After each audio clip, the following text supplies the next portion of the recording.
Time is 6:31, and I'll call this session of the City Council work session to order. We need a motion. I'll make can we make a motion in a work session? Oh, How do we do that? I make a motion I that, think you do in this case because you're going to have to find that your chairs. That's Okay. the whole purpose of it. in the absence of Mayor Couts, with her having a baby, I make a motion that Mayor Pro Tem Tom Wicks chair the meeting. Second. There's a motion on the floor in a second. All those in favor, signify by raising your right hand. That's unanimous. I will accept this position of chair. Okay, first thing we'll do is we'll go over our regular business meeting. Do we have anyone here today? Does anyone know of anyone here to take the invitation? You can do one, okay, Diana. Oh, you can. Announcements, there's no executive orders, we'll do the pledge of the flag. Ceremonial matters, I don't believe there are any ceremonial matters up tonight. Let's see, come up with one second. Okay. Okay, now we'll have minutes approval. We have minutes from the November 10th. The executive session minutes, the September 22nd, October 13th, October 27th, and November 10th executive session, then approval of the minutes of September 12th, 2014 planning retreat. Any discussion? I'm going to postpone those. I have not seen the exec session minutes Okay. They're floating around as we speak. Which ones do you need here?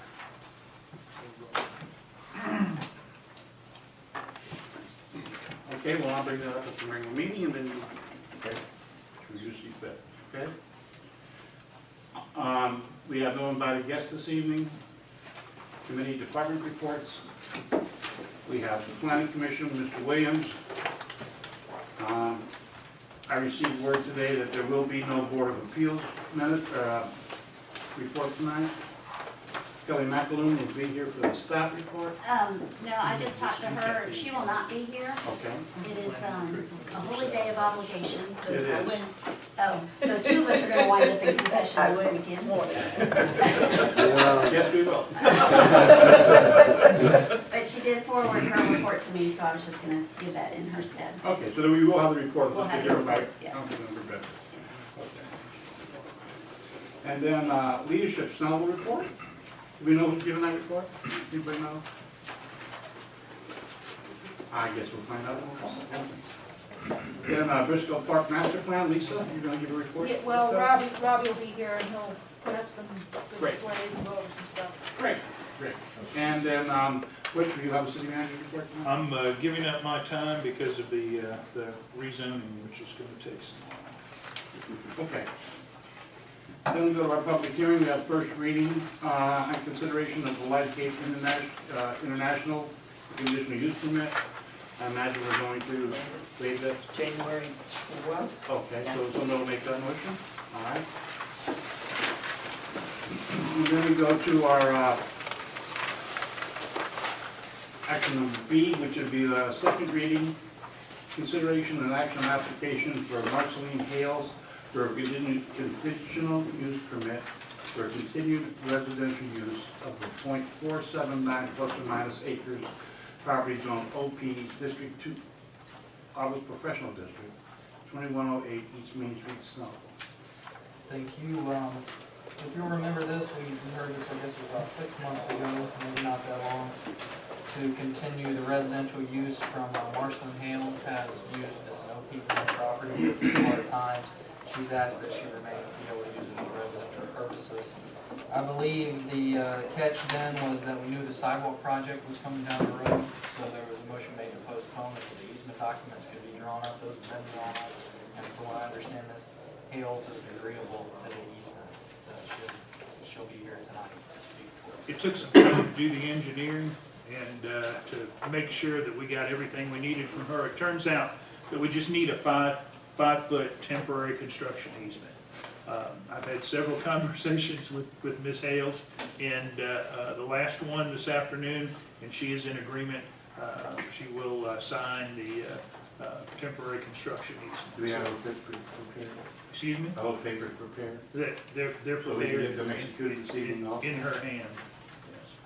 So I don't know that she'll, I just know that she will not, that she will sign those, so.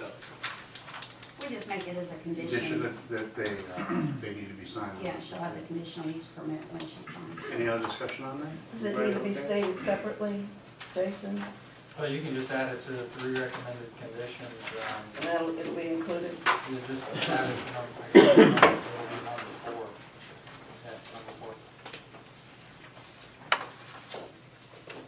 Any other discussion on item B? Everybody good?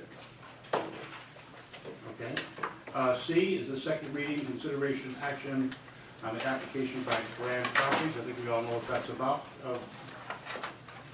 Sure, just real quick, 30-acre site, it's over off of, next to, behind the Best Buy, and adjacent to Snellville Drive, for 244 unit apartment community. Department of Planning and Development has recommended denial due to inconsistencies with the comprehensive plan. They've also recommended denial for, the rezoning request as well, citing those same inconsistencies. There is a list of conditions should you choose to approve it. And just to remind you, you'll have 2 options for making the motion. One will be to amend the land use plan. If that is passed, then you'll go into the rezoning where the conditions will be attached. If the land use plan has voted in denial, then there'll be no taking up of the rezoning amendment, so it'll just be one vote. And if there's any questions, I'd be happy to. That's just a real brief preview. Any discussion? To repeat those, the instructions that you just heard, if you're gonna amend and approve rezoning of this property, then you have to approve the land use plan amendment first. And then, if you're going to deny, you do need to deny both actions. You need to have an action, and the ultimate and most important one there's a resolution that's been prepared that's a denial of the rezoning request. And you really don't have to take up the land use plan if denial is your action. No, I'm confused. Jason says the land use plan is the one we gotta deny. You know what you just said? Well, I thought the land use plan. It does, it's required. Here's the way your code reads. Your code reads, you cannot rezone a piece of property without making sure it's consistent with your land use plan. You have to take up your land use So plan, the land use change would have to come first. comes first. Right. So that'll If be you're the going, first motion. if you're going to approve, Okay, that's what this that's, How do we know whether we're gonna approve or not before we bring it up for a special vote? well, you can do it where you act on the land use plan amendment. It's actually as a single agenda item on your agenda. And so, you can take it up. So we could have a discussion, public comment on everything, but then when we get down to vote, we make our motions according to, Right. Whether you're going to approve or not. yeah. Right. So if somebody going to make the motion wants to approve it, then they need to first just Present the land use present plan. an approval of the land use plan. Exactly. And then if that That approves, passes. if that passes, then that person would come back with a rezoning Right. motion. And then if the person that's gonna speak out and make the motion is gonna deny, we just deny vote, make a motion to deny the land use and the rezoning At the same time? Absolutely. So it's one of 3 choices. And there's not a formality of denial of a land use plan. It should be, you can make it in the motion, but the formality of that is the denial of the rezoning request. kind of works backwards. Yeah, it does, it works backwards. And if you're voting for it, then you go land use plan amendment and then zoning ordinance amendment. If you're voting against it, then it really goes to the zoning ordinance as the primary action, and it's a denial of that zoning ordinance. Now, you have draft written actions both ways in your packet, is what it amounts to. So, and feel free, if there's something confusing about that, the public hearing portion of it should be taken up as a single item, both issues debated in public, in one public session of public input and comment. And I'm gonna ask, since I'm not used to doing these, that I'm gonna do rely on you. If I'm doing something wrong, please just stop me and correct me. So that I know there's an important item on the agenda, and I don't want to screw it up because of my inexperience, so please. The key and only script, you gotta have public hearing, you need to make sure you open the floor for both those in favor and those against. That's the key I ingredient. got that. So- When we get to the motions and stuff, that's where I lose it. Second key ingredient is, and it just deals with the approval. If you're approving, you have to take up the land use plan amendment first, and then the actual zoning in terms of your action. That's required. The reverse of that, if it's a denial vote, you've got a written resolution of denial that's in the packet, you'll get that right. So it's just in the affirmative side of things. If you're taking up an approval, you have to amend the land use plan first, because that's just what your code says you have to do. And then you take up the rezoning request in terms of action, so. So the motion's gonna be related to the resolution. Right. To start Whoever makes it. Everybody clear on that? That's You mine. got it? That's mine. Then we go to item B, which is an ordinance to amend the Code of Ordinances of the City of Snellville, Georgia, to revise Chapter 54-171 to delete, well, we all know what this is. This is the solicitation ordinance. So I'll read it all later, but let's just discuss it at this point. Diane? What kind of comments have you gotten? Good comments, more good than bad. I think they realize that this is a step forward. It is for the people, not only the people that are soliciting, but for the public as well. It protects the citizens and the solicitor. It's fair, it's positive, they have more passion in it than I can possibly put. There's just no more in it. I think it's awesome. I really would like to see you all pass this, and let's get it out there and get going with it. It's really simple. We amended a few things, but the simplicity of it is somebody's not going to knock on your door at night. Somebody's not going to come at you through your garage door while you're in there. They have to come to the front door. You're not going to have a pile of people come to your door at one time. It makes people a little uneasy when you got 4 or 5 people knocking at your front door. You don't want to open it. They're going to have to wear a badge. It's simple. It's simplified. If anybody has any problems with it, I hope they step forward and state such. And if anybody is for it, I hope they stand up and state such. Dave, I know you got 2 cents worth. 3 cents, okay. I think the point a lot of people missed on this is the fact that substantially everything that's in this ordinance is already on the books. You just can't understand it because it's in 3 sections and it talks in circles and it mentions things that I don't think anybody's going around selling pager services anymore. So there's a lot of things that don't apply anymore, and this boils it down. It's not any more burdensome than in fact, it's less burdensome than what we have on the books now. And I think it's a good way to go. Any other discussion from the council? I'll solicit you back a second. Okay. New business. Mayor's nomination and council confirmation of the following board appointment. Snellville Arts Commission, Brittany Washington. I intend to bring this name forward for Mayor Council, and she won't be here this evening. It's on the agenda for her. So I'll do that, and we can, anybody have anything you want to offer on that right now? Well, I'm good with And then You did follow the process. That is the process. Yeah, I will ask that. You have vetted your candidates, correct, Kirk? Right. And this, you're recommending, Approval of it, yes. the That's, system works, that's the process we like. okay?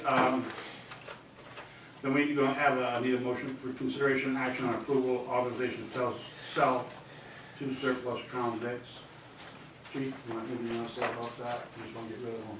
They're the cars that we're taking down, unless there's some other use, we just listed them for surplus and they'll be put on a sold at auction, the way we sell all the other cars.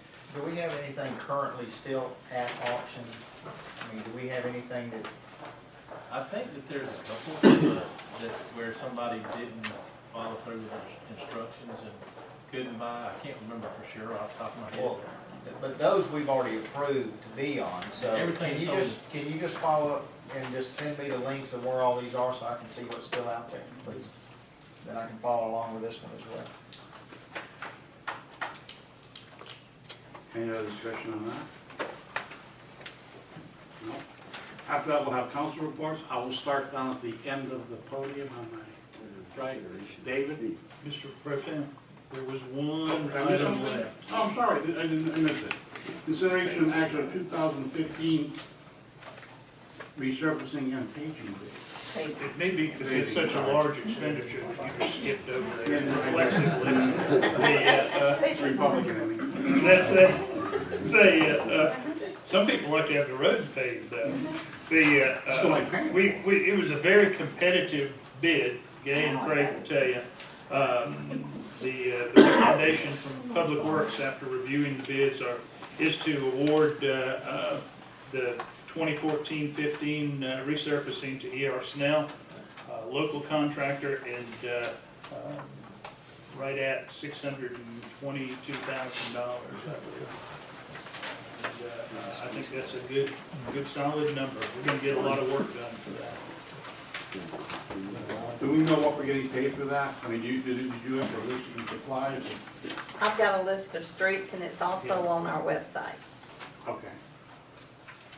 There are more than 10 streets, aren't there? There's actually a total of 13. 13 streets. And the worst one by far is Tanglewood. Tanglewood. So we've been waiting on that one, so it'll be nice to get that one done. Anybody who lives in that. But it's not going all the way down to, what is it, 27? 2027. It's not going down to 2027. Okay, then I I think will we do left that that. one out.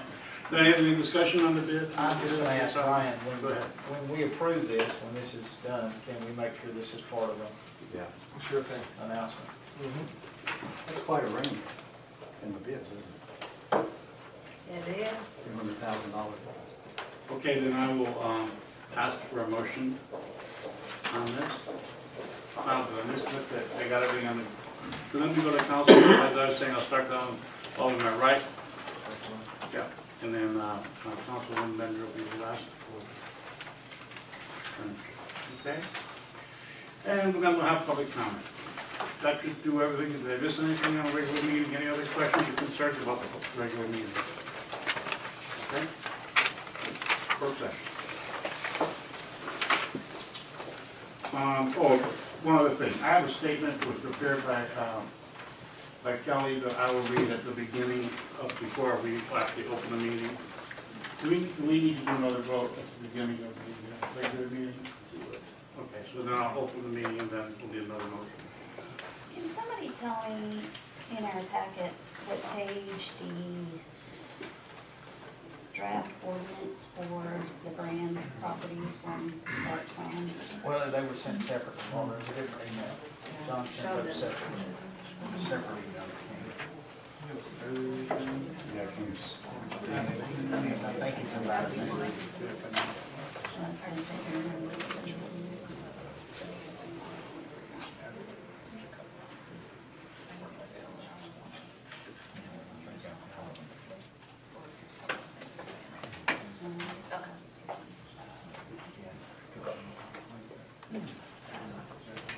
Came from John Dennis on Thursday.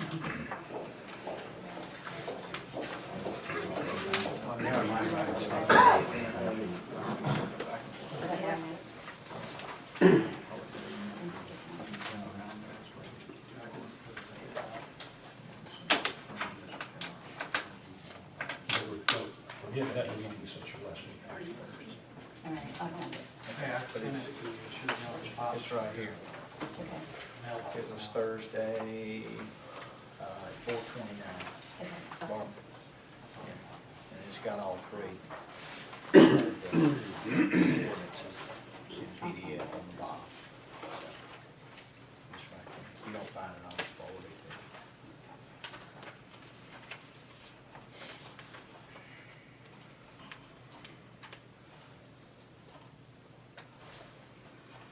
Friday, Barbara, because there's some other correspondence that sometimes it'll put it with the last one I look at.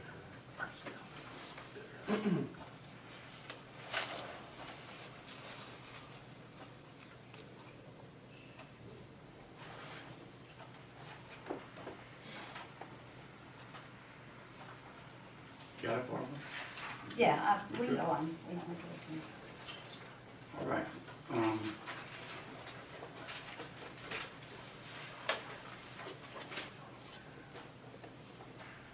Do we have any correspondence? No correspondence? Mr. Chairman, that's okay, the first item of discussion that we have is the 2014 SPLOST projects. Sir? I think the mayor probably was interested because of the attachment that she sent, was interested in our annual report. That is a report that we do as a matter of course. We started in November and put it in, publish it in the paper every year. Every city and county that receives SPLOST funding has to do that. We'll have that in the paper probably Friday or early next week. So it's underway, and I'll send everybody a copy when Karen sends that to the newspaper. And as far as the 2014 SPLOST projects themselves, the revenues have we budgeted $230,000 a month. The first 4 months we got about $921,000, just over $230,000. So the revenues are coming in just fine. The only thing we spent a little bit in the rec, about $6,000, and of course we made our first payment on the lease for the radios. So that's really about all we spent on the 2014. We have a quarterly meeting with the county SPLOST Citizen Review Committee on Friday at the county EMS offices. Need to find out some Hurricane Shoals. I guess that's near the airport. And but I'll give that report. We give it quarterly on 05, 09, and now the 14 SPLOST. So You may just mention something that didn't register with me. That, where are we on collections versus projections? oh, we're right on budget. We budgeted the first 4 months about 920. We projected 230 a month. We're just slightly over that. Yeah. So hopefully the economy continues to pick up a little bit, and we can adjust that upward rather than downward as we've had to do with the last couple of SPLOST. Any other discussion on 2014 project? We may come back to that in a minute with Bobby's report about the town green. Okay. Because of the email we got late this afternoon with with the labyrinth and things. We may want to come back and visit that 2014 SPLOST again. Right. Because that's, I don't know if we've ever originally figured that. For the labyrinth part of it, I don't think we did. Well, the Arts Commission's Yeah. dealing with that part, but we do have, now we're talking about, well, I'm sorry, go ahead with your report. Oh, no, well, actually, I'm gonna defer to Eric over there. He's been hands-on with this. He's, got a lot of it really exciting things going on with the town green. And, so Eric, I'm gonna ask you to. You want to make comments? You can start out and I'll fill in. I put on top, just so it would be there, the original plan we're all working from. So we started in the same place. The one thing I want to mention on that is if you'll look towards 78, kind of between the trees, there's a little box there with a black thing in it that is trying to indicate that there would be a two-sided LED sign there, and that in coordinating all of this with Todd Vaught and our DDA and the sign work they've done, that is the location where they would like to have the LED sign, and we both groups feel like that's the most appropriate place right there to have it and to use it for visibility without disturbing other things, but still provide good visibility for it. So the other thing to mention about this top piece is the trees along Oak Road. In discussions and looking at what would have to happen to them, it's really infeasible to pull those trees out, bank them somewhere and put them back. We would probably lose them. So in the interest of retaining those trees, we'll pull them out and either move them to Briscoe Park or to Oak Road Park, or in other locations that we really want them, but probably those two places. And then when we get the design done and we're ready for trees to be back in there, we'll bring new trees in that can be planted, and we know they'll be sustained as well. So we don't lose any trees, we'll maintain them all. Any questions about that? I know someone spoke about that because it was the centennial, the Boy Scout. Has anybody? I've touched base with Todd, just to have that inquiry. I've not gotten back with that individual yet that spoke about him. Todd's concern was is that as we would, or his interest was, I should say, is if we would welcome, as we move them and bring them back, that we involve the Boy Scouts in some kind of a event that would give them some involvement in that process, whether it's a little ceremony or just replanting them or relocating them or what that would be. And other than the conversation, that's all we had. But some way of re-involving them. Okay. All right. The next thing you have in front of you is the consideration of the circle in the middle. Initially, that was just a placeholder in the plan that we wanted something there. Todd's now had opportunity or Michael's now had opportunity to really give that a lot of thought. Well, what he is suggesting, which I think could be, give us some interest in there, is actually a compass that becomes a sundial. So an individual can actually stand in the middle on that brown thing and be the upright with the sundial and look at the numbers, and they would be appropriately placed, so you could actually use it as be a human sundial, so to speak. The majority of this plaza is at grade level, so it's not elevated. The tree, as you currently see it out there, would fill approximately that outer ring of the white there, so it sits down on the plaza level at the grade level. If council were to decide that you wanted one more layer, it still fits inside the plaza level and still very comfortably sits there. Okay. The next thing I want to mention is you'll see the smaller ring of red in the middle with the bumps on it. That is a 6-inch diameter circle. It will be elevated to a sitting height about 18 inches, 15 inches. We need to get all the electric out of the ground and get it up off the ground so if there's water. Also, we need an anchor for the tree out there, so that raised platform at 18 inches will serve both those purposes. And the little brown spot in the middle will be a covered hatch where the conduit will run. If you go back to your original place, there's this little dotted line on it. That conduit will come up in the middle there, so it's well protected as well. So if we do want to pull lines from the stage to that middle, or any event that goes on, they can all be underground and out of the way and easily pulled because there'll be a conduit. You said 6 inches, but I think you meant 6 feet. 6 feet, 6 feet across there, 15 to 18 inches tall. And oriented so that it becomes a sundial. And I had a chance to talk to Michael Kidd today about some of these things, and that centerpiece there is going to have sufficient electricity with almost 32 outlets, a number of quads that are going to, so, and also the electricity going around the green is going to be on, in each of the sitting areas all the way around on as you go around, you've got the sitting area on the top side and then the 78 side. Electrical power will be placed all throughout that, all the way around the ring at certain intervals. And it's going to be on both sides. Right, and at least for the space that's on Oak Road where the divots are, where we have actual tents planned, each tent is identified with a 20 amp circuit. So we'll be able to both say that's what you get and that's all you get if you can't do it in 20 amps out there. But every tent would have 20 amps as opposed to what we have now, which is several people sharing about 20 amps off the post. And we've talked to the EMC, and they'll be involved from the beginning when we get the electrical plan to make sure that they provide everything we need. They know what we're looking for. Are we increasing total amperage? What's that? Are we increasing total amperage? Yes. Yes. Oh, yeah, big time. Yeah, that's what we're doing. And everything will be underground, all the poles will be. Well, and where the current electrical box is, if you will, is actually considered moving it backwards, back toward the bank, because of the underground utilities are gonna be.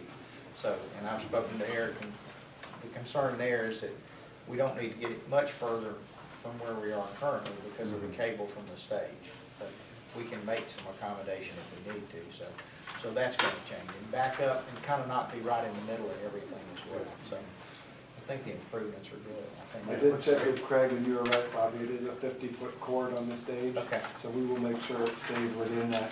Well, and again, I don't want that to impede it, putting it in the best place, because we can add, Couple $100, you can add another, you can Well, add another 25, 50 feet. yeah, I mean, it's gonna be nothing. Yeah, to don't add let that to the- stand in the way. Yeah, I don't want that to impede us. I just want us to think about it when we go to, when it's set at 75 feet, we need to think about, we need another 25 feet for the Yeah. stage. Get ready to use it, then we can't do it, so. Okay, so that's The 20 amp plugs, is that enough to plug in like a food truck Right now, or you got whatever? about 20 amps for 5 or 6 poles. So this is gonna have 20 amp per Okay, pole. so you need to go plenty. back and answer my question. Yeah, Can you more than plug in a enough. food truck? Yes. Okay. Well, and I want to be specific on that, because I keep telling Michael that I don't want to have the question when we're all done that we don't have enough electric somewhere. Well, the only thing is that one guy with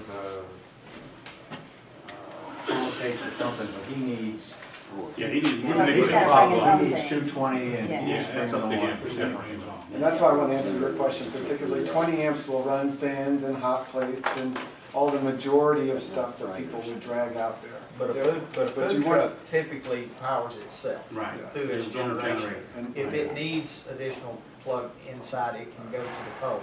But typically, the truck itself, there's not a requirement. If it needs shore power, or it can run shore power, that's fine if we provide it.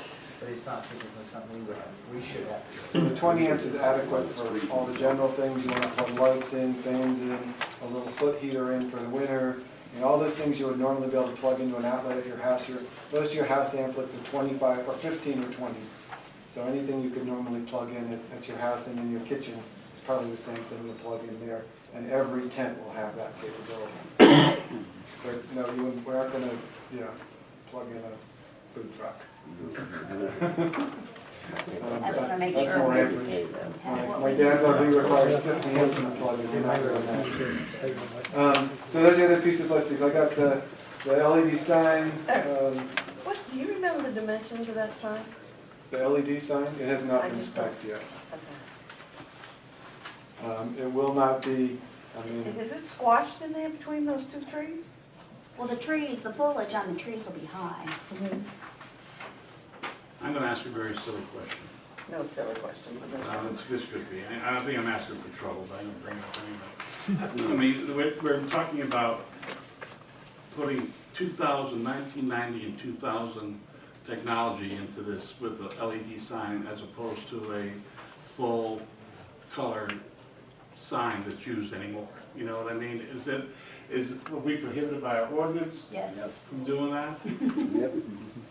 Is that something we want to consider? I mean, again, we're gonna spend a lot of money, and you're talking about putting an LED sign in this, state-of-the-art park that we're building with Oakley, and, as opposed to, a screen, an LCD screen display, which you could put your I mean- entire ads on. I mean, what are the thoughts on that? Are we just, I right think- up, we get myself in trouble like I thought I was? It'll help the staff to have that discussion. yeah, well, I think we need to discuss it and see what makes sense to put out there, but I just wanna be careful. I'm not a big fan of all of these brightly lit signs that are flashing and doing all sorts of things. No, they don't have to, we still have a flash, we still have the time changing. I'm just saying, rather than have an LED thing that says, Saturday we're having the fireworks display, that you have a picture of, like our billboards are now, okay? That's there, but it's LCD and it's not LED signs. I mean, it just makes sense. Should we perhaps direct staff to investigate that for us? Let us know what the difference in cost would be. Let us know what ordinance changes we would have to make in order to come into compliance with that. And let us know What what your can of founder- worms we might be opening Right. if we do this here. But we and already we're not have them in the allowing it city. We everywhere. already have them in the city. The big sign, they just, We had a couple exceptions,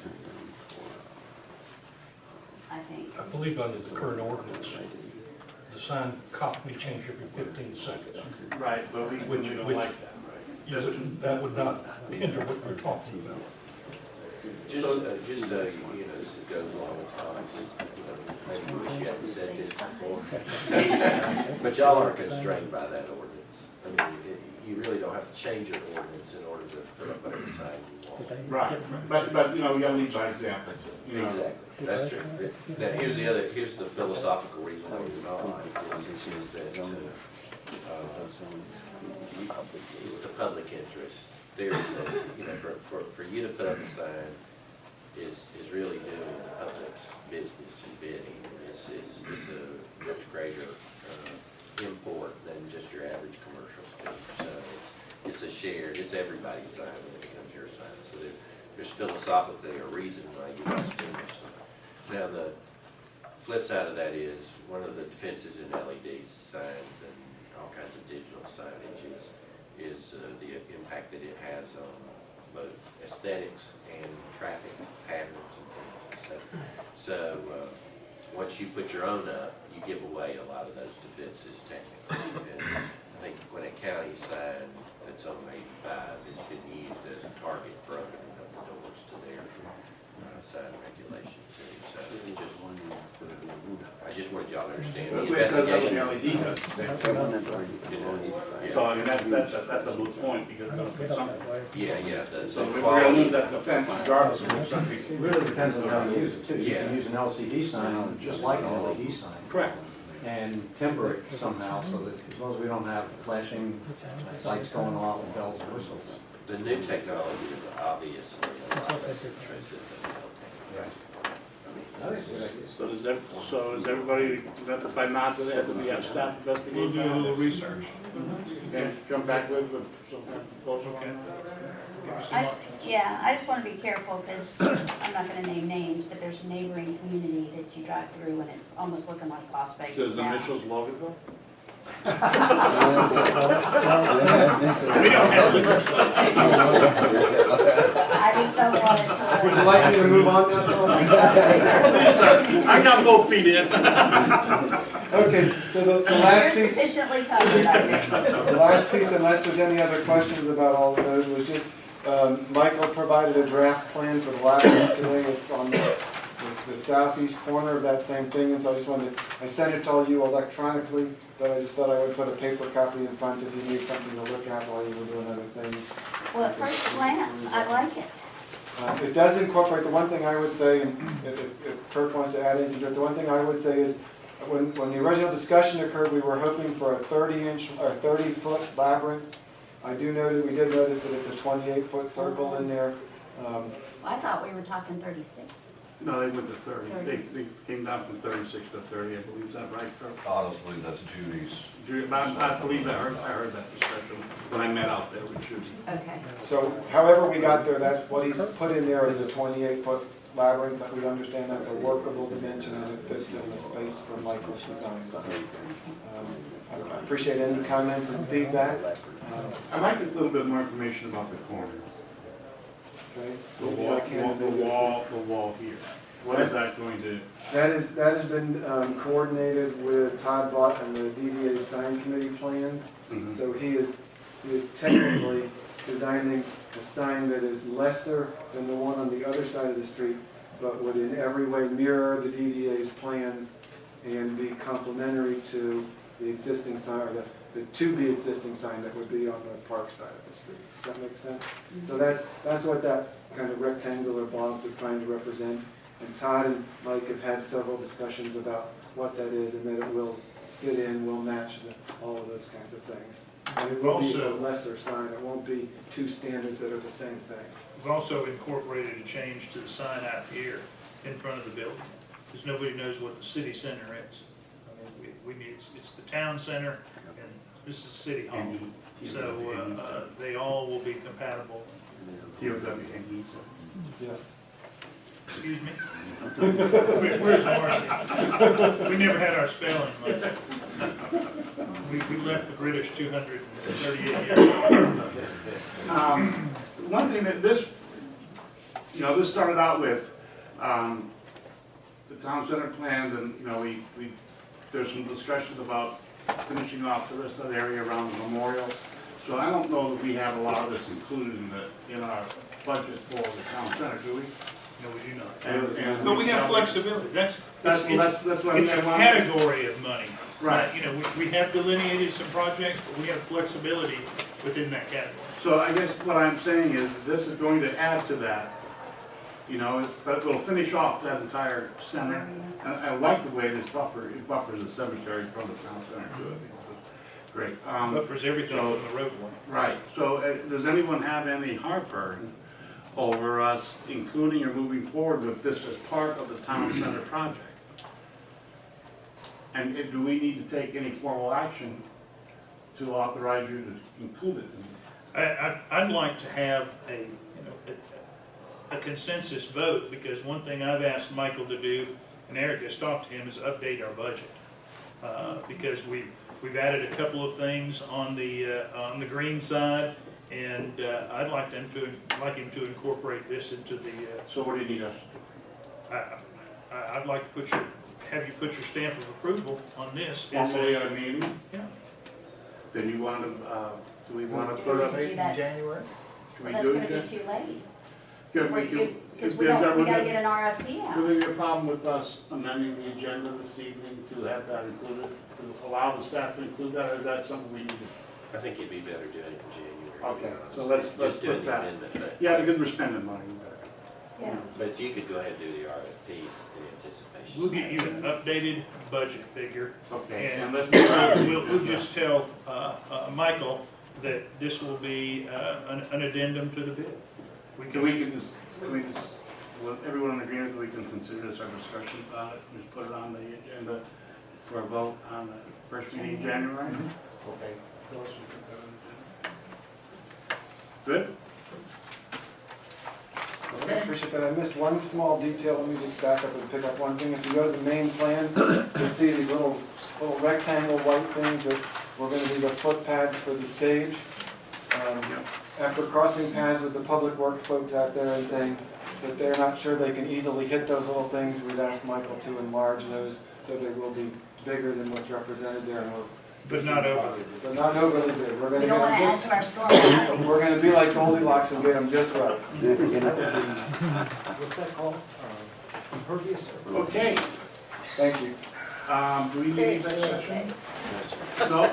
Okay, there's no exec session. Anything else anyone wants to bring up before we close the show? All right, then we'll adjourn the meeting of the council chambers in 17 minutes.